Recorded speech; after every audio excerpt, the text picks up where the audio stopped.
السلام عليكم ورحمة الله وبركاته. الحمد لله نحمده ونستعينه ونستغفره ونعوذ بالله من شرور أنفسنا ومن سيئات أعمالنا. من يهده الله فلا مضل له ومن يضلل فلا هادي له. ونشهد أن لا إله إلا الله وحده لا شريك له ونشهد أن سيدنا ومولانا محمدا عبده ورسوله. اللهم صل على سيدنا مولانا محمد طب القلوب ودوائها وعافية الأبدان وشفائها ونور الأبصار وضيائها وعلى آله وصحبه وسلم.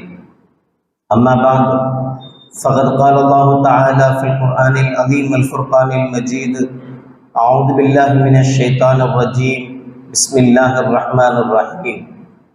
قالوا يا أبانا استغفر لنا ذنوبنا إنا كنا خاطئين. قال النبي صلى الله عليه وسلم لعمر رضي الله تعالى عنه: لا تنساني يا أخي من دعائك، أو كما قال عليه الصلاة والسلام. صدق الله العظيم وصدق رسوله النبي الكريم. سبحانك لا علم لنا إلا ما علمتنا إنك أنت العليم الحكيم. رب اشرح لي صدري ويسر لي أمري واحلل عقدة من لساني يفقهوا قولي.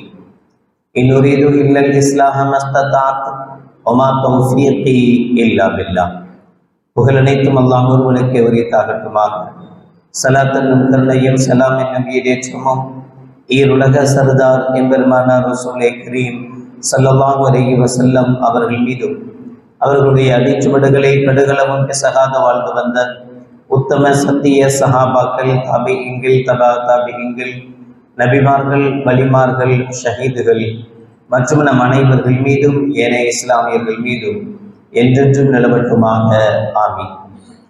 பெருமைக்கும் பெருமதிப்பிற்கும் உரிய பெரியோர்களே, அல்லாஹ்வின் நல்லடியார்களே, அல்லாஹ் ஜல்லஷானஹு வ தஆலா சூரத்துல் யூசுஃபனுடைய 97வது திருவசனத்தில் யூசுப் அலைஹிஸ்ஸலாத்து வஸ்ஸலாம் அவர்களுடைய சகோதரர்கள் யாக்கூப் அலைஹிஸ்ஸலாத்து வஸ்ஸலாம் அவர்களிடத்தில், தங்களுடைய தந்தையிடத்தில் தாங்கள் செய்த தவறுகளுக்காக, தாங்கள் செய்த பாவங்களுக்காக எங்களுக்காக நீங்கள் அல்லாஹ்விடத்தில் பாவ மன்னிப்பு கேளுங்கள் என்று காலு யா அபானா, எங்களுடைய தந்தையே, இஸ்தக்ஃபிர் லனா துனூபனா, எங்களுடைய பாவங்களுக்காக நீங்கள் அல்லாஹ்விடத்தில் பாவ மன்னிப்பு கேளுங்கள் என தன்னுடைய தந்தையாரிடத்தில் பாவ மன்னிப்பு கேட்ட நிகழ்வை இன்னா குன்னா சாத்தியின், நாங்கள் தவறு செய்திருக்கிறோம், நாங்கள் பாவம் செய்திருக்கிறோம், எனவே எங்களுடைய பாவங்களுக்காக அல்லாஹ்விடத்தில் மன்னிப்பு கேளுங்கள் என கேட்டதை அல்லாஹ் ஜல்லஷானஹு வ தஆலா சொல்லி காட்டுகிறார். அவங்கவுங்க செஞ்ச பாவத்துக்கு அவங்கவுங்க தானே மன்னிப்பு கேட்கணும்.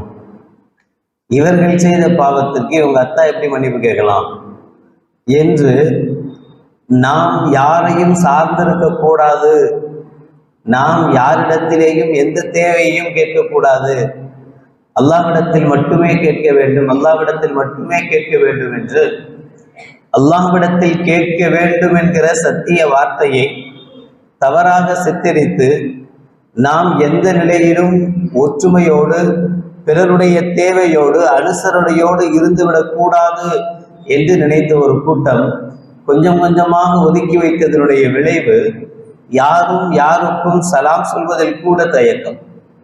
சலாம் கூட பிறருடைய துஆ தான், அடுத்தவர்களுடைய துஆ.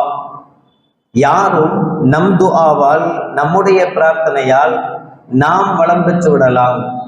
நான் தொழுகிறேன், ஏன் தொழுகை எனக்கு, நான் நோன்பு வைக்கிறேன், என்னுடைய நோன்பு வைக்கிறதுடைய நன்மை எனக்கு, நான் சொர்க்கத்துக்குள் போவதற்கு என்னுடைய அமல்கள் தான் எனக்கு ஒத்துழைக்க போகிறது, நான் தான் காரணம், நான் தான் காரணம், நான் தான் காரணம் என்று நினைத்து நினைத்து பிறரை, அடுத்தவர்களை, நம் அல்லாதவர்களை, இன்னும் சொல்ல போனால் நம்முடைய காலத்தில் வாழுகிற, அல்லாஹ்வுக்கு மிக மிக நெருக்கமாக வாழ்கிற, அல்லாஹ்வுடைய இபாதத்தில் கொஞ்சம் கூட குறை வைக்காமல் இருக்கிற, நம்மை போன்று போய் பேசாத, நம்மை போன்று ஹலாலில் பேணிக்கை இல்லாதவர்களாக இல்லாமல் பேணிக்கை உடையவர்களாக எத்தனையோ நன்மக்கள், எத்தனையோ நல்லவர்கள் நம்மை சுற்றி இருக்கிறார்கள், நம்மை சுற்றி வாழுகிறார்கள். ஆனால் யாருடைய மரியாதையும் யாருடைய மதிப்பும் நம்முடைய உள்ளத்தில் ஏறிவிடாதபடி நம்மை ஒரு சிலர் நம்மை மாற்றியதனுடைய விளைவு, நாம் என்னால் முடியும், என்னால் செய்ய முடியும், நான் தான் எல்லாத்துக்கும் காரணம், நானே என்னுடைய அமலே என்று எல்லாவற்றுக்கும் நம்மை முற்படுத்தி பிறருடைய துஆவை, பிறருடைய அந்தஸ்தை, பிறருடைய துஆவுக்குண்டான அழைப்பை நாம் கண்டுகிறதே கிடையாது. அடுத்தவர்களிடத்தில் சாதாரணமாக எங்களுக்காக துஆ செய்யுங்க என்று சொல்வதை கூட கேவலமாக நினைக்கிற, தவறாக நினைக்கிற ஒரு சமூகம் நம்மிடத்தில் வளர்ந்துடுச்சு. நான் எனக்கு வேணும்னா என் அல்லாஹ்ட்ட நான் கேட்க போறேன். ஏனென்றால் அல்லாஹ் ஜல்ல ஷானஹு வ தஆலா சொல்கிறார், என்னிடத்தில் நீங்கள் கேளுங்கள், என்னிடத்தில் நீங்கள் கேளுங்கள், ஏன் நான் உங்களுக்கு மிக நெருக்கமாக இருக்கிறேன். நபிகள் நாயகம் ஸல்லல்லாஹு அலைஹி வஸல்லம் அவர்கள் சொன்னார்கள், அல்லாஹ் உங்களுடைய பிடரி நரம்பை விட நெருக்கமாக இருக்கிறார். உண்மைதான். அல்லாஹ் நம்முடைய வார்த்தைகளை செவிமெடுக்கிறான், கேட்கிறான். அவன் செவிடன் அல்ல. அல்லாஹ் ஜல்ல ஷானஹு வ தஆலா உலகத்தின் எந்த மூலையில் இருந்து அவனை அழைத்தாலும், அவனிடத்தில் துஆ செய்தாலும் அவனுக்கு கேட்கும், அல்லாஹ்வுக்கு கேட்கும். உண்மைதான். அல்லாஹ் நமக்கு நெருக்கமாக இருக்கிறான், அவனிடத்தில் தான் கேட்க வேண்டும், அவன்தான் தருவான். எல்லாம் வாஸ்தவம், தவறே கிடையாது. அவனிடத்தில் தான் கேட்கணும், அவன் தான் தருவான். அவன் தருவான் என்பது அடுத்தவர்களிடத்தில் கேட்க கூடாது என்பதா? இல்லை. ஏன் இல்லை என்றால் அல்லாஹ்வே சொல்கிறார், யாக்கூப் அலைஹிஸ்ஸலாத்து வஸ்ஸலாம் அவர்களிடத்தில் அவர்களுடைய பிள்ளைகள் சென்று, எங்கள் பாவத்தை, இன்னா குன்னா ஹாத்தீன், நாங்கள் தப்பு செய்து விட்டோம், எங்களுடைய பாவத்திற்காக எங்களுடைய பாவம் மன்னிக்கப்பட வேண்டும் என்று நீங்கள் அல்லாஹ்ட்ட துஆ செய்யுங்க. ஏன்னா நீங்க நபி, ஏன்னா நீங்க உயர்வானவங்க, ஏனென்றால் நீங்கள் அல்லாஹ்வுக்கு நெருக்கமானவர்கள், உங்களுடைய துஆ அல்லாஹ்விடத்தில் ஏற்றுக்கொள்ளப்படலாம். நான் முட்டி முட்டி கேட்டால் என்னுடைய துஆக்கள் ஏற்றுக்கொள்ளப்படாம போகலாம் என்று பிறருடைய துஆவுக்குண்டான ஆசை, அடுத்தவர்களுடைய துஆ செய்ய வேண்டும் என்கிற ஆசை. அஸ்ஸலாமு அலைக்கும் சொல்றோமே, என்ன பொருள்? நீங்க நல்லா இருக்கணும், நீங்க சந்தோஷமா இருக்கணும், உங்களுக்கு அல்லாஹ்வுடைய சலாமத் கிடைக்கணும் என்பது தானே சலாமும் வலைக்கும் சலாம் என்பதற்குள்ள. அது துஆ, அடுத்தவர்களுடைய துஆ. அந்த பிறருடைய துஆவினால் தான் நம்முடைய வாழ்வு, நம்மளுடைய வாழ்க்கை. நம்முடைய வாழ்க்கை நாம் செய்கிற அமல்களினால் மட்டும் கிடையாது. நம்மாலே, நாம நல்லவன், நான் நல்லா இருக்கிறேன், நான் கரெக்டா இருக்கிறேன், நான் எல்லாம் சரியா இருக்கிறேன், யாருடைய தயவும் தாட்சண்யமும் எனக்கு தேவையில்லை, யாருடைய துஆவும் எனக்கு தேவையில்லை, யாரும் எனக்காக செய்ய வேண்டியதில்லை என்கிற அந்த நினைப்புகள். அதனாலதான துஆ செய்தால் ஆமீன் சொல்கிற பழக்கம் கூட இல்லாமல் போய், ஆமீன் சொல்வது தவறாக எண்ணப்பட்டு, ஆமீன் சொல்பவர்கள் எல்லாம் மோசமானவர்கள், அவர்கள் எல்லாம் அயோக்கியர்கள், ஆமீன் சொல்பவர்கள் எல்லாம் நபியை பின்பற்றாதவர்கள் என்கிற அளவுக்கு நம்முடைய சிந்தனை மாறி போயிடுச்சு. இல்ல, பிறருடைய துஆவுக்கு, பிறருடைய துஆவின் மீது உண்டான அந்த மரியாதை கெட்டு போச்சு. நபிகள் நாயகம் ரசூலுல்லாஹி ஸல்லல்லாஹு அலைஹி வஸல்லம், நபி யார்கிட்ட போய் துஆ செய்ய கேட்கணும்? நபி தானே எல்லாருக்காக துஆ செய்யறாங்க. எல்லாருக்கும் துஆ செய்கிற கண்மணி நாயகம் ஸல்லல்லாஹு அலைஹி வஸல்லம் அவர்களிடத்தில் உமர் ரலியல்லாஹு தஆலா அவர்கள் சொல்கிறார்கள், முஸ்லிமுடைய 2000 அபூதாவுதுடைய 1498வது ஹதீஸாக பதியப்பட்டிருக்கிறது, இஸ்தஅதன்து நபிய ஸல்லல்லாஹு அலைஹி வஸல்லம் அல் உம்ரா, நான் உம்ராவுக்கு செல்வதற்காக, ஸல்லல்லாஹு அலைஹி வஸல்லமோடு இல்லை, தனிமையில் உம்ராவுக்கு செல்வதற்காக நான் ஸல்லல்லாஹு அலைஹி வஸல்லத்தில் அனுமதி கேட்டேன். யார சொல்லலாம், நான் உம்ராவுக்கு போலான் இருக்கேன், மதீனால இருக்கும்போது உம்ராவுக்கு செல்வதற்காக நான் ரசூலுல்லாஹ்விடத்தில் அனுமதி கேட்டேன். ஃபஅதின லி, ஸல்லல்லாஹு அலைஹி வஸல்லம் அவர்கள் எனக்கு அனுமதி கொடுத்தாங்க, போயிட்டு வாங்கன்னு சொன்னாங்க.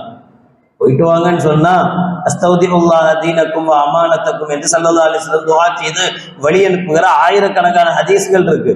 அப்படித்தான் ஸல்லல்லாஹு அலைஹி வஸல்லம் உமர் ரலியல்லாஹு தஆலா அவர்களை வழி அனுப்பி வைத்திருக்க வேண்டும். உமர் ரலியல்லாஹு தஆலா அவர்களிடத்தில் நபிகள் நாயகம் ஸல்லல்லாஹு அலைஹி வஸல்லம் அவர்கள் சொன்ன வார்த்தை ஹதீஸில் பதியப்பட்டிருக்கிறது, லா தன்சானி யா உஹை மின் துஆயிக். ஸல்லல்லாஹு அலைஹி வஸல்லம் அவர்கள் உமர் ரலியல்லாஹு தஆலா அவர்களிடத்தில் சொல்கிறார்கள், என்னுடைய சகோதரா, நீங்கள் உம்ராவுக்கு போய் அங்க உங்களுக்காக செய்யக்கூடிய துஆக்களில் என்ன மறந்துடாதீங்க, எனக்காக துஆ செய்யுங்க. கேட்டது யார்? கண்மணி நாயகம் ரசூலுல்லாஹி ஸல்லல்லாஹு அலைஹி வஸல்லம். உமருடைய துஆ ஏற்றுக்கொள்ளப்படும், முஹம்மது ஸல்லல்லாஹு அலைஹி வஸல்லம் உடைய துஆ ஏற்றுக்கொள்ளப்படாதா? நான் அல்லாஹ்ட்ட கேட்டா அல்லாஹ் எனக்கு தரமாட்டான் போல இருக்கு, அதனால நீங்க உம்ராவுக்கு போறீங்க, நீங்க எனக்காக அந்த எண்ணத்துலயா நபிகள் நாயகம் ஸல்லல்லாஹு அலைஹி வஸல்லம் துஆ செய்ய கேட்கிறாங்க? இல்ல, உமரை விட சிறந்தவர்கள் தான் கண்மணி நாயகம் ரசூலுல்லாஹி ஸல்லல்லாஹு அலைஹி வஸல்லம். உமருடைய துஆவை விட உயர்தரமான துஆ தான் கண்மணி நாயகம் ரசூலுல்லாஹி ஸல்லல்லாஹு அலைஹி வஸல்லம் துஆ. ஆனாலும் நபிகள் நாயகம் ஸல்லல்லாஹு அலைஹி வஸல்லம் அவர்கள் உமர் ரலியல்லாஹு தஆலா இடத்தில் கேட்கிறார்கள், நீங்க உங்களுக்காக துஆ செய்யும் போது எனக்காகவும் சேர்த்து துஆ செய்யுங்க, எனக்காகவும் அல்லாஹ்விடத்தில் பிரார்த்தியுங்கள் என்று ஸல்லல்லாஹு அலைஹி வஸல்லம் அவர்கள் உமர் அவர்களிடத்தில் வாய் திறந்து எனக்காக துஆ செய்யுங்கன்னு சொன்னாங்க. உமர் ரலியல்லாஹு தஆலாவுடைய ஆட்சி காலம், நபிகள் நாயகம் ஸல்லல்லாஹு அலைஹி வஸல்லம் மறைவு, அபூபக்கர் சித்திக் ரலியல்லாஹு தஆலாவுடைய மறைவுக்கு பிறகு உமர் ரலியல்லாஹு தஆலாவுடைய ஆட்சி காலத்தில் இருந்த நேரம், உமர் ரலியல்லாஹு தஆலா அவர்களுடைய அந்த காலத்தில் யமன் தேசத்திலிருந்து யாரெல்லாம் வருவார்களோ, யமன் தேசத்திலிருந்து ஒரு படை வந்திருக்கிறது என்பது தெரிஞ்சாலே உமர் ரலியல்லாஹு தஆலா அவர்கள் அந்த படையை பார்க்க போயிடுவாங்க. அங்க போய் உமர் ரலியல்லாஹு தஆலா அவர்கள் கேட்பாங்க, நீங்க யமன்ல இருந்து வந்திருக்கிறீர்களா? ஆமா, யமன்ல இருந்து வந்திருக்கிறோம். உங்கள உவைஸ் இப்னு ஆமிர் இருக்கிறாரா? இந்த படையில இந்த யமன் தேசத்திலிருந்து வந்திருக்கக்கூடிய உங்களில் உவைஸ் இப்னு ஆமிர் என்பவர் இருக்கிறாரா என்று உமர் ரலியல்லாஹு தஆலா கேட்பாங்க. அவங்க இல்லையே, எங்கள்ல யாரும் உவைஸ் இப்னு ஆமிர் இல்லையே சொல்லுவாங்க. அப்ப உமர் ரலியல்லாஹு தஆலா சொல்லுவாங்களாம், உவைஸ் இப்னு ஆமிர் இல்லையா? இல்ல. உவைஸ் இப்னு ஆமிர்னு யமன்ல இருக்கிறாரா? இல்லையா, அப்படி யாரும் எங்களுக்கு அறிமுகம் இல்லையே, தெரியாதே. வந்துருவாங்க. திரும்ப இன்னொரு சந்தர்ப்பத்தில் யமனுடைய ஆட்கள் வந்திருக்கிறாங்கன்னு தெரிஞ்சா உடனே ஓடி போவாங்களாம். உமர் ரலியல்லாஹு ஹலீஃபா ஓடி போய், உங்கள்ல நீங்க யமன் தேவாசிகளா? ஆமா. உங்கள உவைஸ் இப்னு ஆமிர் இருக்கிறாரா? இல்ல. இப்படியே பல தடவை உமர் ரலியல்லாஹு தஆலா அவர்கள் இந்த உவைஸை தேடுகிறார்கள்.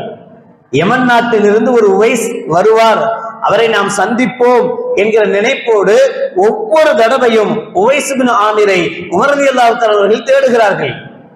ஒரு கட்டத்தில் இதா அத்தா அலைஹி அம்தாது அஹ்லில் யமன், யமனுடைய அந்த கூட்டம் வந்திருக்கும் போது உமர் ரலியல்லாஹு தஆலா கேட்டாங்க, ஃபீக்கும் உவைஸ் இப்னு ஆமிர், உங்கள உவைஸ் இப்னு ஆமிர் இருக்கிறாரா?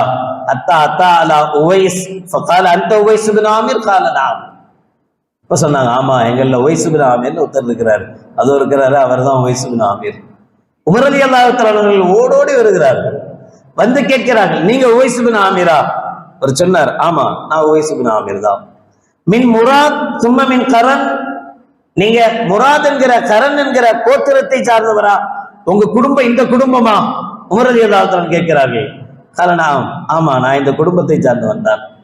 ஃபகான பிக பரசுன் ஃபபரிஅத் மின்ஹு இல்லா மௌதிஅ திர்ஹம், உங்களுக்கு ஒரு குஷ்டம், வெள்ளை கலர்ல உடம்பெல்லாம் வெள்ளையாகும் இல்ல, அப்படி வெண்குஷ்டம் ஏற்பட்டு அதெல்லாம் கிளியர் ஆகி ஒரே ஒரு இடத்தில் மட்டும் ஒரு திர்ஹம் அளவுக்கு ஒரு இடத்தில் மட்டும் கிளியர் ஆகாம அந்த இடம் மட்டும் வெள்ளையா இருக்கா? உங்க கை காட்டுங்க. அவர் கையை நீட்டுகிறார். கையில, ஆமா, காரணம், எனக்கு ஏற்கனவே அப்படி ஒரு குஷ்ட நோய் வந்தது, அந்த நோயெல்லாம் நல்லாயி போச்சு, இப்ப ஒரே ஒரு இடத்தில் உள்ள அடையாளம் மட்டும் அப்படியே இருக்கு, அது போகவே இல்லை. கால லக்க வாலிதத்துன், உங்களுக்கு அம்மா இருக்காங்களா? காரணம், அவர் சொன்னார், ஆமா, எனக்கு தாய் இருக்கு. கால சமீஅத்து ரசூலுல்லாஹி ஸல்லல்லாஹு அலைஹி வஸல்லம்.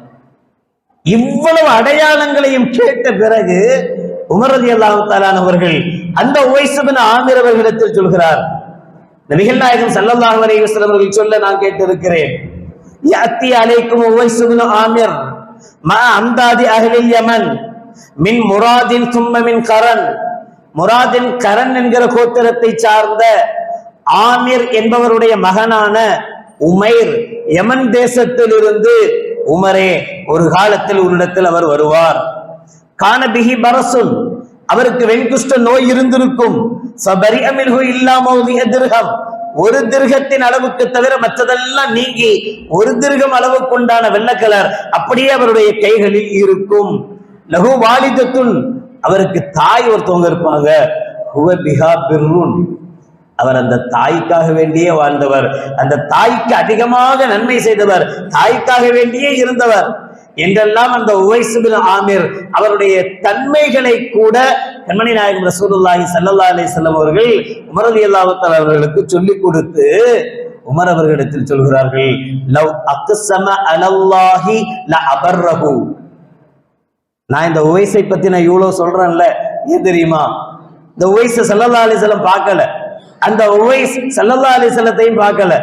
நபிகள் நாயகம் ரசூலுல்லாஹி ஸல்லல்லாஹு அலைஹி வஸல்லம் அவருடைய காலத்தில் வாழ்ந்தவர்.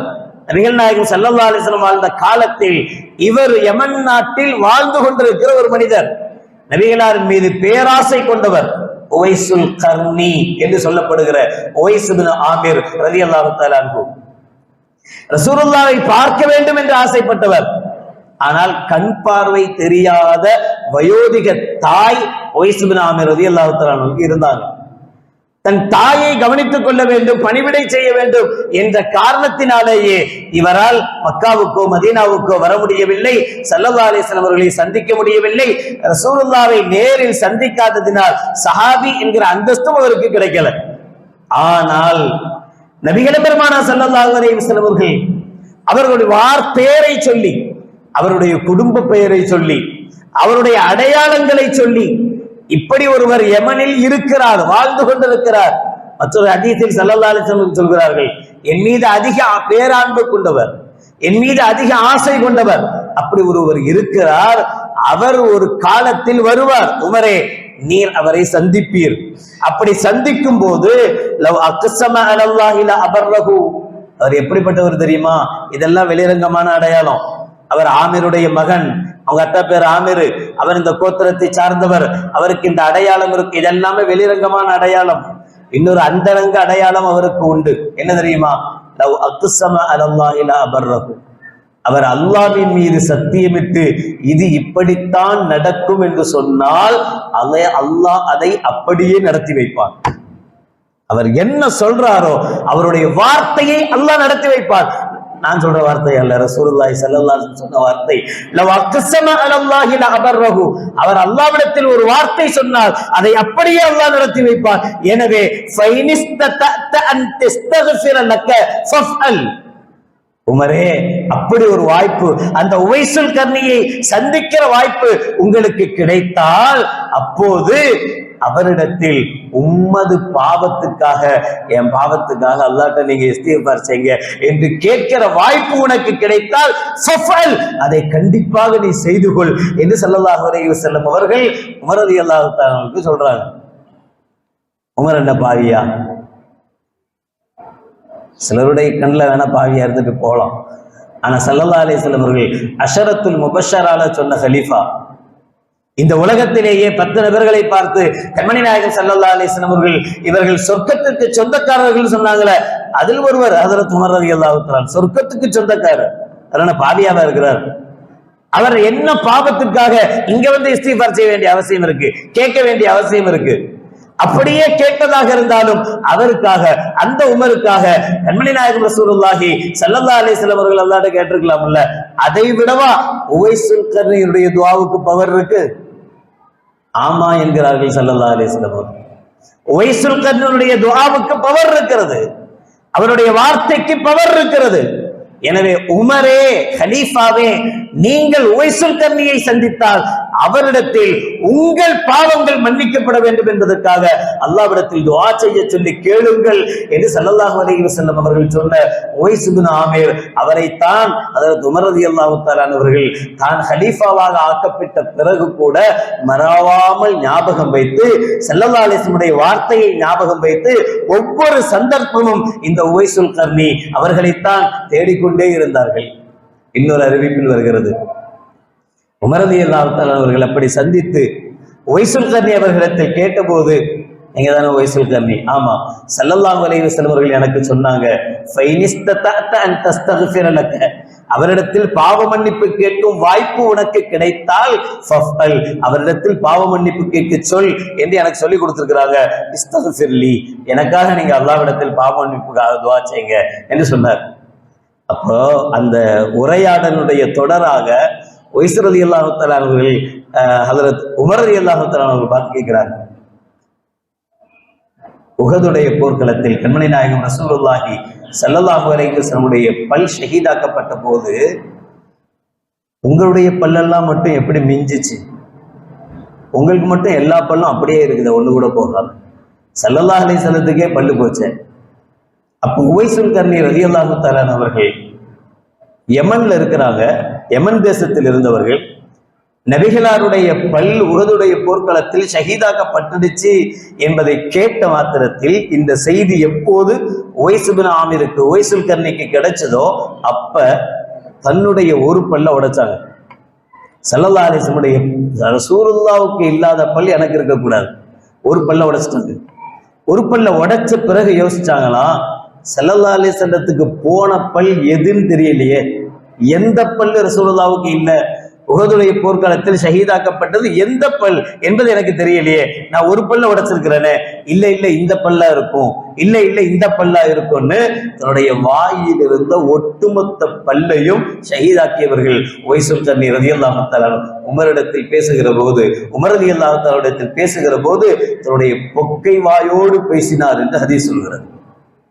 புகாரி முஸ்லிமில் படியப்பட்டிருக்கிற சஹீஹான ஹதீஸ். நபிகள் நாயகம் ரசூலுல்லாஹி ஸல்லல்லாஹு அலைஹி வஸல்லம் அவர்கள் சொல்லிக் கொடுக்கிறார்கள், வழிகாட்டிய ஹதீஸ். உங்கள் காலத்தில் ஒரு நல்லவர் வாழுகிறார், உங்களுடைய காலத்தில் அல்லாஹ்வுடைய நெருக்கம் பெற்றவர் இருக்கிறார், இவர் என்னை விட அல்லாஹ்விடத்தில் தகுதி படைத்தவராக இருப்பார், தேவையில்லை உங்களை விட கீழ் தரஜாவில் இருந்தாலும் கூட அவரிடத்தில் உங்களுக்காக துஆ செய்ய கேளுங்கள். இல்லைன்னா உவைசுல் கர்னி உமர் ரலியல்லாஹு தஆலா அன்ஹுவை விட உயர்ந்தவரா? இல்லை.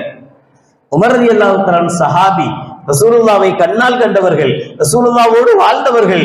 உவைசுல் கர்னி நபிகளாரை பார்க்கவில்லை, சஹாபி என்கிற அந்தஸ்துக்கு தகுதி இல்லை, தாபிஈ தான். சஹாபியை கண்ணால் பார்த்த தாபிஈ தான், தாபிஈக்களில் உயர்ந்தவர். நபிகள் நாயகம் ஸல்லல்லாஹு அலைஹி வஸல்லம் அவர்களை நேரில் கண்ட சஹாபாக்களுக்கு கொஞ்சமும் கூட ஈடாக முடியாது. ஆனால் ஒரு தாபியிடத்தில் தன்னுடைய அந்தஸ்தை விட தாழ்ந்த நிலையில் ஒருவரிடத்தில் இருப்பதற்கு கூட நபிகள் நாயகம் ஸல்லல்லாஹு அலைஹி வஸல்லம் அவர்கள் அவரிடத்தில் உங்களுக்காக எனக்காக நீங்கள் துஆ செய்யுங்கள் என்று கேளுங்கள் என்று ஸல்லல்லாஹு அலைஹி வஸல்லம் அவர்கள் கற்றுத்தந்தது. எப்பவுமே நாம எவ்வளவுதான் உயர்ந்தவர்களாக இருந்தாலும், நமக்கு எவ்வளவுதான் அல்லாஹ்வுடைய நெருக்கம் கிடைத்திருந்தாலும் கூட அடுத்தவர்களை கேவலமாக கூட என்னை விட இவர் பெஸ்ட்ன்னு நினைக்கணும். நான் தொழுகிறேன், என் தொழுகையில் அந்தந்த இதெல்லாம் இருக்கலாம், ஆனா அவரு தொழுகிறார், அவர் ஒருவேளை இஹ்லாஸோட அல்லாஹ்வுடைய எண்ணத்தோட தொழலாம். இப்படித்தான் அடுத்தவங்களை நம்ம பார்க்கணும். நம்முடைய பார்வை பிறரை பார்க்கிற பார்வை அப்படித்தான் இருக்கணும். ஆனா அல்லாஹ் பாதுகாக்கணும், நாம அடுத்தவங்களை பார்க்கிற பார்வை மோசமா போய் ரொம்ப காலம் ஆகிப்போச்சு. யாரையுமே நல்லவங்களா பார்க்கறது இல்லை. அவர் அஜரத்தா இருந்தாலும் சரி, பெரிய அஜரத்தா இருந்தாலும் சரி, அது எப்படிப்பட்டவராக இருந்தாலும் சரி, அவரை நாம பார்க்க இவன்லாம் என்ன என்று பார்க்கக்கூடிய சூழலை நம்முடைய சமுதாயத்தினுடைய சிலர் நமக்கு ஏற்படுத்திட்டாங்க. யாரையும் கண்ணியத்தோட பார்க்கிற பார்வை மாறி போச்சு. மாறி போய் நான் தான் சிறந்தவன், நான் பார் எவ்வளவு அழகா தாடி வச்சிருக்கேன், நான் பார் எவ்வளவு அழகா தஹஜ்ஜுத் தொழுகிறேன், நான் பார் எவ்வளவு அழகா ஃபஜ்ர் தொழுகிறேன், நான் பார் எவ்வளவு கிளீனா இருக்கேன், நான் பார் என்னை விட இவன் எந்த விதத்தில் உயர்ந்தவன் என்கிற பார்வைதான் அடுத்தவர்கள் மீது நம்முடைய பார்வையாக இருக்கிறதே தவிர என்னை விட மருத்துவங்க உயர்வானவங்க, நான் எந்த விதத்துல உயர்ந்து போயிட்டேன் என்கிற எண்ணம் வரணும். அந்த எண்ணம் என்ன செய்யணும்? நம்மை சுற்றி இருக்கிற யாராக இருந்தாலும் அவர்களிடத்தில் நாம் சந்திக்கும் போது எப்படி சலாம் சொல்றோமோ, நீங்க நல்லா இருங்கன்னு சொல்லி அவங்களிடமிருந்து அவங்களுடைய சலாத்தை நாம் பெறுகிறோமோ, அவங்களுடைய துஆவை நாம் பெறுகிறோமோ, அதே மாதிரி நல்லவர்களை வல்லவர்களை நம்முடைய காலத்தில் வாழ்கிற நல்லவர்களை சந்திக்கிற போது குறைந்தபட்சம் வாயளவிலாவது எனக்காக நீங்க துஆ செய்யுங்க என்று சொல்கிற பழக்கமாவது இருக்கணும். சிரமங்கள் வந்தா கூட நாமெல்லாம் இப்ப யார்ட்டையும் துஆ செய்ய சொல்றது இல்லை. நம்ம கஷ்டம் யாருக்கும் தெரிய வேணாம், நம்ம கஷ்டம் யாருக்கும் புரியக்கூடாது, இப்படியே தான் நினைக்கிறேன். நம்முடைய சிரமங்களை கஷ்டத்தை, எனக்கு இந்த சிரமம் இருக்கு, கொஞ்சம் அல்லாஹ்ட்ட துஆ செய்யுங்க, நானும் கேட்டுட்டு தான் இருக்கேன். அதனால நம்ம செய்யாம எல்லாத்துலயும் போய் ஏகஸ்ட் துஆ செய்யுங்கன்னு சொல்றதில்ல. நானும் அல்லாட்ட என்ன எனக்கு என்ன முடியுமோ, எனக்கு என்ன சிரமமோ அதுக்காக நான் முடிஞ்ச அளவு அல்லாட்ட கேட்கிறேன். ஆனா எனக்காக நீங்களும் துவா செய்யுங்க. எனக்கு இந்த பிரச்சனை இருக்கு, அந்த பிரச்சனை நீங்கணும். எனக்கு இந்த கஷ்டம் இருக்கு, அந்த கஷ்டம் நீங்கணும். ஏன் நாம சொல்ல மறுக்கிறோம், சொல்றதுக்கு யோசிக்கிறோம்னா, நாம அடுத்தவங்களை கீழ் ரேஞ்சில தான் வச்சிருக்கோம், தாழ்வாத்தான் நினைக்கிறோம். இவன் என்ன கேட்டு நமக்கு என்ன ஆக போகுது என்கிற நிலைமையில் இருக்கிற வரை அடுத்தவங்கள்ட்ட துவா செய்ய கேட்கணுங்கிற மனசு நமக்கு வராது. அல்லாஹ் ஜல்ல ஷானஹு வ தஆலா குர்ஆனின் வழியாக நமக்கு ஆதாரம் காட்டுகிறார். யாக்கூப் அலைஹிஸ்ஸலாமுடைய பிள்ளைகள் அத்தாட்ட போய் யா அபா நஸ்தக்ஃபிர் லனா துனூபனா இன்னா குன்னா ஹாத்திஈன், எங்க அத்தாவே எங்களுக்காக நீங்க அல்லாஹ்ட்ட துவா செய்யுங்க, இஸ்திக்ஃபாருக்காக துவா செய்யுங்க, நாங்கள் தவறிழைத்து விட்டோம், எங்கள் பாவங்கள் மன்னிக்கப்படணும்னு அல்லாஹ்ட்ட துவா செய்யுங்கன்னு கேட்டாங்கன்னு சொல்லுது கண்மணி நாயகம் ரசூலுல்லாஹி ஸல்லல்லாஹு அலைஹி வஸல்லம் அவர்கள். ஒரு பெரும் கொண்ட சஹாபியையே, உமர் ரலியல்லாஹு தஆலா அவர்களையே, ஒரு தாபியிடத்தில் ரசூலுல்லாஹை பார்க்க வேண்டும் என்ற ஆசை கொண்டவர், ஆனால் பார்க்க முடியாமல் போன ஒரு உவைசுல் கர்னி இடத்தில் போய் உன்னுடைய பாவத்துக்காக மன்னிப்பை தேடிக்கொள் என்று உமர் ரலியல்லாஹு தஆலா அவர்களை பார்த்து சொல்லி நமக்கு வழிகாட்டி இருக்கிறார்கள். எனவே நம்முடைய தேவைகளுக்காக நாம் அல்லாஹ்விடத்தில் கரம் வேண்ட வேண்டும், துஆ செய்ய வேண்டும், அழ வேண்டும், அழுது துஆ செய்ய வேண்டும். அதே சமயம் நம்முடைய பாவங்கள் மன்னிக்கப்படுவதற்காக, நம்முடைய பிரச்சனைகள் நீங்குவதற்காக நம்மில் இருக்கக்கூடிய மற்றவர்களிடத்திலேயும் நமக்காக துஆ செய்ய கேட்பதும் நபியினுடைய வழிமுறைதான் என்பதை நம்முடைய மனதில் ஏந்த வேண்டும். அல்லாஹ் ஜல்ல ஷானஹு வ தஆலா நம்முடைய துஆக்களையும், நமக்காக பிறர் செய்யும் துஆக்களையும், நாம் பிறருக்காக செய்யும் துஆக்களையும் அல்லாஹ் அங்கீகரித்து அருள் புரிவானாக. வாஹிரு தஅவானா அல்ஹம்துலில்லாஹி ரப்பில் ஆலமீன். அஸ்ஸலாமு அலைக்கும் வ ரஹ்மத்துல்லாஹி வ பரகாத்துஹு.